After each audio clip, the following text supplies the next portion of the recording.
Tonight, the suitcase killer found guilty in a murder plot that stretched from London to Bristol Suspension Bridge. Civil partners Paul Longworth and Albert Alfonso were attacked by a man they thought of as a friend and lover. But in a financially motivated plan, he killed them at home, with the whole thing caught on camera. I think it's certainly up there as one of the most traumatic and shocking murders I've ever dealt with. Police are calling it mindless thuggery. We're with protesters in Eping, angry at asylum housing.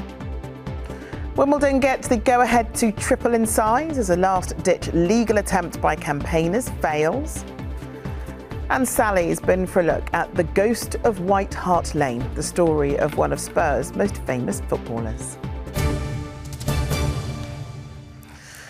Good evening. He was flown to London from Colombia to stay at the home of the friends he went on to kill.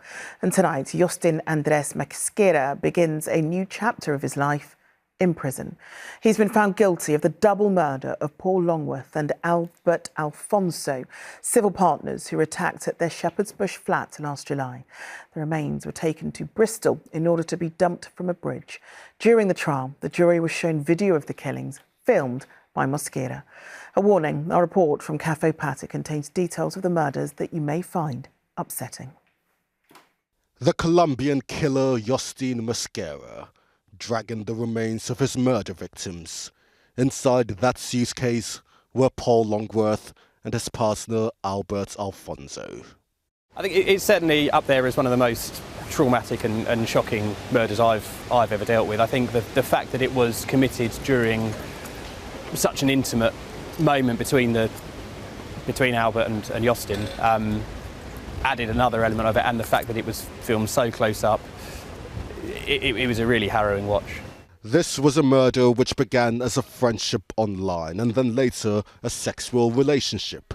The pictures don't lie. This one shows the trio heading to Brighton for a day trip.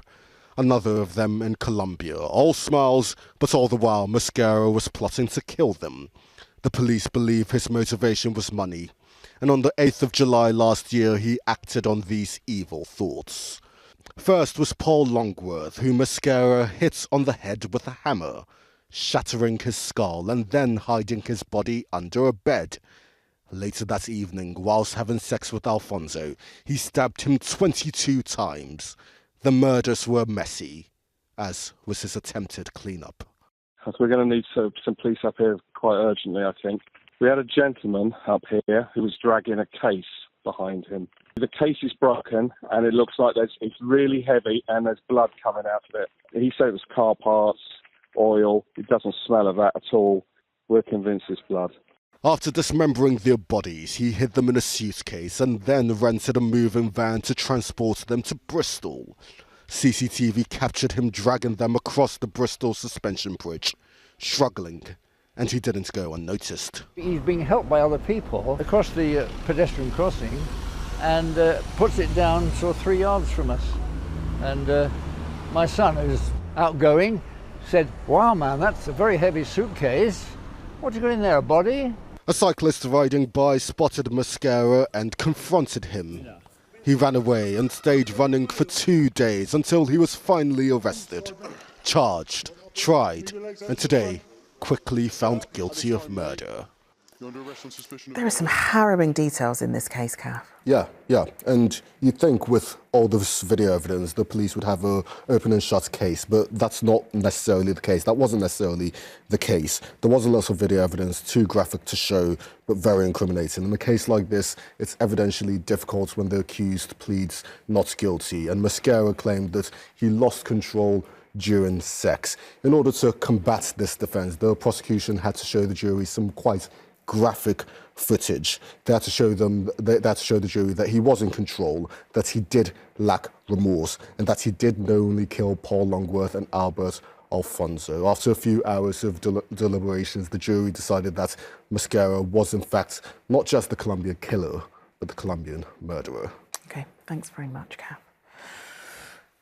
The government called it unacceptable. Essex police mindless thuggery. But the protests that have taken place outside the Eping hotel, understood to be housing asylum seekers, doesn't appear to be over. 6 people were arrested last night as violence escalated. It was a largely peaceful demonstration during the day, but then it later turned with bottles and smoke flares aimed at police vehicles. It comes after the arrest and charge of an asylum seeker on suspicion of alleged sexual assaults in town, just 8 days after arriving in the UK via boat. Our political correspondent Simon Harris reports. Once again, the Bell Hotel was a flashpoint. The former pub and wedding reception venue is now a hostel for asylum seekers. This was the latest in a series of protests after a 38-year-old man was charged with sexually assaulting a 14-year-old girl. We are getting pushed by officers. Police in riot gear used the powers of a dispersal order to clear Epping High Road. Essex Police described it as a peaceful protest which escalated into thuggery. Police vehicles were damaged. An officer from Norfolk had to be taken to hospital after being hit in the face by a bottle. To begin with, the demonstration included a large number of women and children. They chanted, "Save our kids." Save our kids. Lindsay, a mother of 3 who lives in Epping, explained why she joined in. People protesting were us, really. It's like Epping mums and dads, really. You know, as you can see, it's a very small town. Having a significant amount of men appear in our town is odd. It makes you go, who are they? Who's that? It's just loitering and leering, and we just don't feel safe. On Thursday, 8 police officers were injured. The Essex force blamed the violence on a number of individuals who arrived at the scene intent on causing trouble. Yesterday, what appeared to be white supremacist leaflets were on show. I put it on the extremes of politics, and it's really disappointing when you see that. There were people there the other evening, and we can see it quite clearly, who are there for all the wrong reasons. They're not there because they care passionately about Epping and want to see the right thing for Epping Town. They're there because they wanted a fight. Another protest is planned for next Sunday and once again is likely to face a counter-demonstration. It's very important that people in the community come together, even when terrible things happen, and say that scapegoating is not an answer. All of us want to keep our children safe. All of us want a community which is free from hazards. Epping Council says it's been trying to get the hostel closed but has had no response from the Home Office. A Home Office spokesperson said there were now fewer asylum hotels than before the election. And Simon, this has started in Epping, but it's starting to reach far further, isn't it? Yes, not for the first time. Politicians are being forced to focus on the tensions between a local community and asylum seekers housed in that community. At a news conference in London today, the Reform UK leader Nigel Farage suggested the political class simply didn't understand. Don't underestimate the simmering anger and disgust that there is in this country that we are letting in every week, in fact some days, many hundreds of undocumented young males, many of whom come from cultures in which women and young girls are not even treated as second-class citizens. The Prime Minister's official spokesman didn't respond directly to that, but instead referenced those protesters who broke the law, saying the government wouldn't tolerate criminal violence. OK, Simon, thanks very much. Arsenal manager Mikel Arteta has defended the club's actions dealing with former midfielder Thomas Partey, who was allowed to play for the club while under investigation for multiple counts of rape. When asked if he was confident and comfortable the club followed all the right processes, he replied 100% yes. 32-year-old Partey denies the charges and left the Gunners when his contract expired in June. Paul Gascoigne's recovering in hospital after he was reported to have been found semi-conscious in his bedroom at his home in Dorset. The 58-year-old ex-Tottenham and England midfielder is said to now be in an acute medical ward in a stable condition and is expected to remain in hospital for several days for treatment. And Sir Sadiq Khan has been cleared of wrongdoing when he accepted free tickets with a face value of almost £3,000 to a Taylor Swift concert last August. An independent investigation concluded the mayor didn't breach the Greater London Authority Code of Conduct and had exercised an appropriate degree of caution. A spokesperson for the mayor acknowledged there had been an administrative error, which was quickly corrected. Now, it's not every day a railway network tells commuters not to travel, but that's exactly what South Western Railway told them this morning.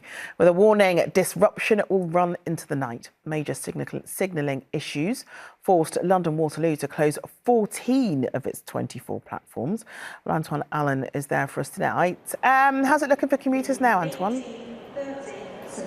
Well, major disruptions have continued into the evening. As you said, 14 of the platforms were closed this morning from 5:30 a.m, causing major disruption for many commuters. ITV News spoke to those in the morning that tried to travel. I need to choose a different way too. How did I come? Through District Line. Yeah, which takes longer. Are you going to be on time? Not really. Well, this morning it was very worrying because of all the announcements, and I have a meeting with 12 people, so I told them all, and they've all had to make different arrangements. Now, all platforms have been reopened, and South Western Railways have been cancelling, revising and delaying some of their services. And this station looks pretty much what you'd expect when it comes to commuters trying to get home. Despite that, Network Rail have issued this apology to everyone using the station. We know that we have really good capacity and really good service plans, so we'll be in a good place and do everything we can to make sure services are ready to start up tomorrow. And we are incredibly sorry for the disruption caused this morning to customers. Those that are coming to the station can see there's a big red notice, and Network Rail are warning that delays could continue until 9 p.m. They also are advising passengers to check before they travel. All right, Antoine, thanks very much. Well, still to come on the programme. Advantage Wimbledon. Find out why the famous Grand Slam venue is set to triple in size. And But they dropped me here at White Hart Lane. Nobody knew I was coming. The story of a footballer who shot to fame in the 1960s and his son who knew he was a hero to many. But first, the landmark report into maternity care says the system is still failing black women, with more than half facing barriers in maternity care. New data from the charity 5 Times More, which surveyed over 700 black or mixed heritage women in London, found 28% reported experiencing discrimination. Of those, 1 in 4 believed that this was due to their race. Helen Keenan has more. Sarah is a mum to 7 children, and concerns she has raised during births have been ignored by medical staff. They just completely dismissed and disregarded me. As a person, this is my body. Do you think race played a part in your treatment? Yes, I do. I do think it was my race. When it comes to black women, there's just this lack of disregard, there's just lack of respect, and maybe because they feel black women are not educated, maybe because they feel black women are isolated. Shay also didn't feel listened to. Staff tried to give her medication she'd tried before, despite explaining it had been ineffective. And I said to them, it's not going to work. And I was like, no, this is the precaution, this is what we have to give you. I repeatedly said, please don't give it to me. At this point, I hadn't been admitted.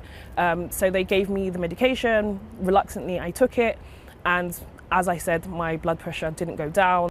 Issues like these are why Chloe and Tinniger, who run the 5 Times More charity, commissioned a racial inequality review, discussed at a conference in Canary Wharf today. The Black Maternity Experiences report is the largest of its kind. Maternity services are in a state at the moment for lots of women, not just black women, but the difference with our report and the findings from our report, we know that they clinically have the worst outcomes compared to their white counterparts, but they also have terrible experiences, and that is because of the racialisation, whether that's explicit or overt. The Department of Health and Social Care told us ending these inexcusable inequalities will be a key area of focus in the upcoming National Maternity and Neonatal Investigation, which will help deliver safe and compassionate maternity care for all women, no matter who they are.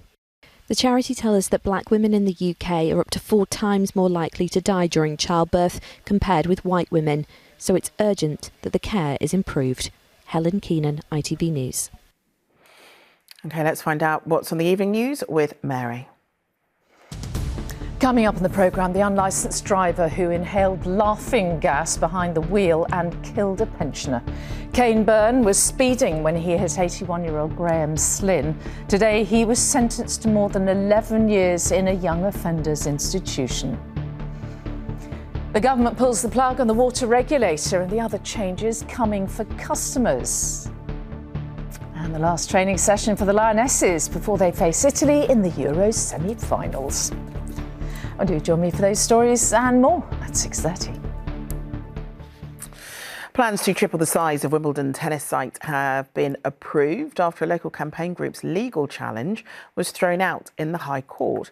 The All England Club's expansion will mean 38 new tennis courts and an 8,000-seat stadium built on the grounds of a former golf club. So Sadiq Khan's praised the move, saying it cements London's reputation as the sporting capital of the world. And as Rags Martel reports, this is now game, set and match for any further appeals. Ready, play.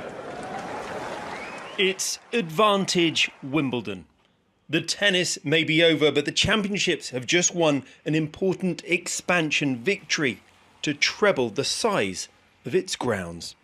But not everyone is happy. The news is a disappointing result. On Wimbledon Park, we meet the campaigners trying to stop the development. What's your reaction to today's decision? Just huge disappointment after 4.5 years of work. It's just a really poor result for all of London and for the whole country, because there are so many areas that are under threat from private sport, and this huge section of metropolitan open land, 73 acres, will be entirely dug up. And I think if this goes ahead, it just sets a precedent. And that is not a good thing. If Sadiq Khan wants to be the greenest mayor, this is absolutely not the way to go about it. This was a match not played on centre court, but inside court 68 of the High Court. Campaigners appealing the planning decision granted by the Greater London Authority, arguing it was a protected heritage site. The size of the expanded Wimbledon will be massive. 39 new courts, including an 8,000-seater arena, all built on land Wimbledon always promised they'd never build on. Wimbledon have previously released these very green-looking impressions of their expansion. This afternoon they said, "It's clear that we have a robust planning permission that enables us to create a permanent home for the Wimbledon qualifying competition, as well as delivering 27 acres of beautiful new parkland for local people." And the Mayor of London added this scheme will bring a significant range of economic, social, cultural and environmental benefits to the local area, the wider capital and the UK. But the lawyer advising Save Wimbledon Park says they'll appeal today's decision. We're very disappointed, but it's just the end of the first set. We've got a long way to go. And 2 more sets of legal actions against the expansion are due in court next year. Rags Martel, ITV News, Wimbledon.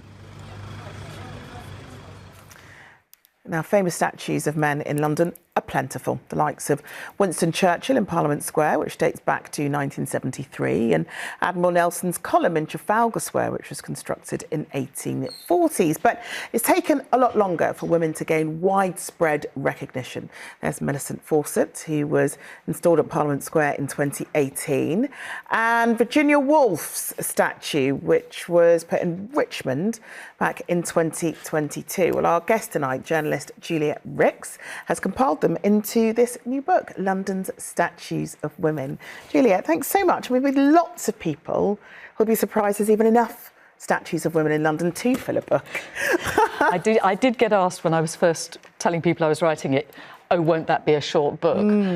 It's a fair question. I mean, even in 2021, a survey found that fewer than 1 in 6 of London's statues commemorating an individual were for women. Yeah. But the 21st century has seen a real shift. There's a real rebalancing going on. And just in the 3.5 years since 2021, we've seen more statues of women unveiled than than in the whole second half of the 20th century. I mean, it's incredible when you think about it in terms of those numbers. I mean, there'll be a whole long list of reasons why that has happened, but why do you think we have seen this explosion of actually gaining proper recognition for women? I think it's a move. I think it's a societal attitude. I think we want to see a rebalancing. We want to see women recognised for what they did. Yeah. And there are women who are campaigning for that. And so we're starting to see them really happening. Yeah. It's wonderful. And it's incredible when you sort of read through the statues that you talk about in this book. Let's start with Sarah Siddons that's at Paddington Green. Was that the first? Well, it was the first standalone statue of a named non-royal woman. So prior to that, the only real women, named women on the streets of London were royals. Okay. I mean, they're a fascinating bunch, but they're not there entirely on their own merit. Yeah. Sarah Siddons was the first standalone named non-royal woman. And she's interesting because people assume that the first might have been someone like Florence Nightingale. Yeah. But actually, it was Sarah Siddons, who was a celebrity actress. I mean, she was a bit of a modern-style celebrity. Yes, she she curated her image. She'd have been all over Insta if she was now. All over it. I mean, she had members of the audience fainting from Siddons fever. And when she died, there were 5,000 people at her funeral in Paddington. It's incredible because I think I've probably gone past that statue so many times and haven't really taken it in, but one statue which I have very much taken in, and now she has two. Isn't she the second non-royal to have two statues in London? And that is the incredible Joy Batic, who's at the station. Yeah. Yes, she's at Brixton Railway Station. Yeah. And she was the first real woman of colour to have a statue in London. And it was 30 years before the Mary Seacole, which is a fabulous, striking sculpture outside St Thomas's Hospital. And that's the first one to have someone named on the statue. Yeah. But 30 years earlier, 1986, we have Brixtonian Joy Batic installed on Brixton Station. Yeah. And of course, it was just after the Brixton riots. Yes. And if you look at her statue, the one of her in her 20s, she looks quite tense. Yeah, yeah. And she recognises that herself. She says, you know, I was young, I was healthy, but I wasn't very happy. Yes. And then she gets this phone call 36 years later from the sculptor, Kevin Atherton, saying, can I do you again? And she was just coming out of breast cancer treatment. And she went, yeah, sure. And now there's this lovely arrangement where you've got her, this really smiley, warm person, much more comfortable in herself, looking back at her younger self across the rails and across a lifetime as well. I mean, what's incredible is that in this book, it's not just pictures of the statues, you tell their stories, which is hugely important in terms of us as Londoners understanding the environment that surrounds us and the incredible women who have impacted us as Londoners. I mean, Julia, it's amazing. Thank you so much for coming in to talk to us about it. Thank you very much. And it's out now, isn't it? It is. Yeah, it is indeed. Thank you. OK, let's take a look at the weather now. It's been changeable over the weekend, a bit sunnier today. But what's ahead? Let's find out. Here's Chris Page.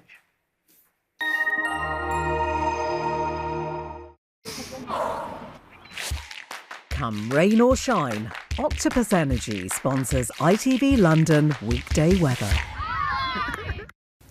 Hello there. Very good evening to you. It has been a day of sunshine and scattered showers for one or two of us. Some of those showers into this afternoon and the evening have turned rather heavy and possibly odd rumble of thunder as well. For the week ahead, there is still some showers and sunny spells to come, but gradually it turns drier, warmer towards the end of this week as a ridge of high pressure builds in. We've still got one or two of those showers into this evening, but for most of us overnight tonight, we've got clearing skies. You'll notice there will be variable amounts of cloud coming and going, but temperatures not dropping as low as yesterday. Temperatures actually coming in between 15 and 16 degrees. We start tomorrow morning then with a few bright and sunny skies, but the cloud will generally increase its way in from the west as we work our way through the day. Still with the winds fairly light, but one or two showers into the afternoon, but more mist than hit with these showers. Highs around 24, maybe 25 degrees Celsius, the mid-70s in Fahrenheit. As we go through the remainder of the week, some further showers in the forecast on Wednesday. One or two of those thundery, but this ridge of high pressure building in as we head towards the end of the week, and by the weekend, more increasing amounts of sunshine, and it gradually turns that little bit warmer. So still one or two showers to come, and then turning warmer by the end of the week. Pollen's up next. Octopus Energy sponsors ITV London weekday weather.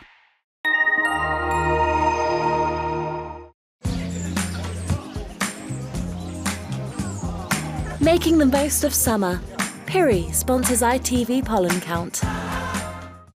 And as for the pollen forecast, it looks like pollen levels will fluctuate between low and moderate as we go through the coming few days. We're at the end of the grass pollen season now and the beginning of the weed pollen. Until next time, take care. Now, John White was one of the best footballers of the 1960s. He played for Spurs and was part of their famous 1961 double-winning team. However, 3 years later, he was struck by lightning and killed at just 27 years old.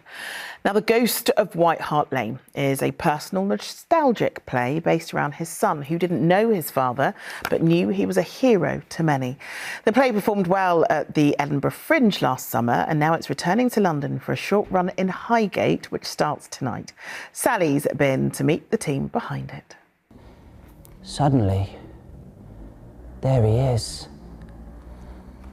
My dad. This is a moment the real-life Rob will never forget. Seeing his late father, who died when he was a baby, on TV for the first time. Do you remember that feeling as a kid? I do, yeah, because I'd seen, obviously, scrapbooks and photos and stuff, but it's a bit like the voice thing, never hearing the voice, but also never seeing him move up until that point. Rob's father was the Spurs legend John White, who tragically died from a lightning strike while playing golf, aged 27. But they dropped me here at White Hart Lane. And nobody knew I was coming. To mark 60 years since John died, Martin Murphy was asked to write and direct a new play, and for the lifelong Spurs fan, it was a no-brainer. There was always this story of this great Spurs player that we'd had that had been killed by lightning. Wow, that's really interesting that you've known this story your whole life and it's been part of your DNA as well. It feels like it was meant to be slightly. Yeah, absolutely. It's full of stories that reflect John's colourful character, such as nicking an ice cream bike and going around selling all the ice creams to all the other players, driving around the pub with it and stuff like that. He seems a real... I'd imagine it'd just be such a laugh to be out with him. Yeah. Climbing on top of the sofa. Callum plays all 31 characters, including Rob and, of course, John, who was Scottish. A moment I love from John White is when he meets the love of his life, Sandra, and he's round having dinner, and this pie isn't up to Scottish standards, so he decides to throw it in the fire behind him when no one's watching, and Sandra sees him, but he got away with it. With no spoiler alert, it doesn't finish where most people expect it to finish.